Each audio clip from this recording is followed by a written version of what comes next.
Lunedì 7 marzo i lavoratori del gruppo Electrolux di Susegana hanno scioperato per 8 ore contro il possibile licenziamento dei circa 800 esuberi tra gli stabilimenti di Susegana, in provincia di Treviso, e di Porcia, in provincia di Pordenone. La manifestazione sindacale è stata indetta contro la modifica del piano industriale e per le delocalizzazioni nell'Est Europa. Oltre 3.000 lavoratori sono partiti alle ore 9 dai cancelli della sede di Susegana, accompagnati dal sindaco di Conegliano Alberto Maniero, dal presidente della provincia di Treviso Leonardo Muraro e da numerosi altri sindaci.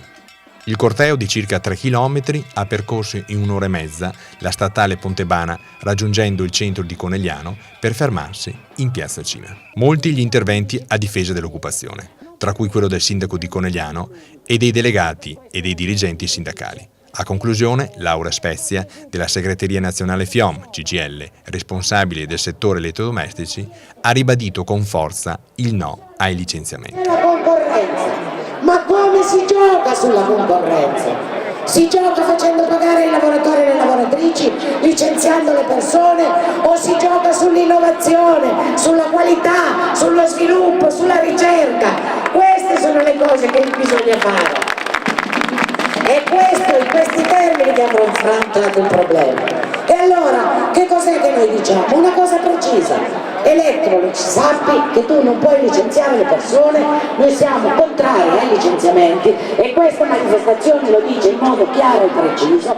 Il nostro inviato ha raccolto le testimonianze del sindaco di Conegliano e del presidente della provincia di Treviso. L'Electrolux ha una lunga storia legata al nostro territorio, ricordo l'Andopas, la Zanussi poi e oggi Electrolux. Siamo qui in piazza Cima con molti sindaci perché pensiamo che sia importante che l'Electrolux non si comporti come una multinazionale slegata dal territorio e che pensi, giocando su uno scacchiere internazionale, di spostare produzioni da una realtà all'altra come l'Ungheria, in un momento in cui questo territorio ha dato tantissimo, hanno dato tantissimo i lavoratori, quindi penso che sia giusto che questa forza lavoro, questa realtà produttiva sia oggetto di un progetto di rilancio dell'azienda con nuove linee di produzione, perché sono i lavoratori da mettere al centro dell'attenzione proprio in un momento così delicato in cui i posti di lavoro oggi sono una ricchezza per le famiglie ma soprattutto una garanzia di civiltà per il nostro territorio.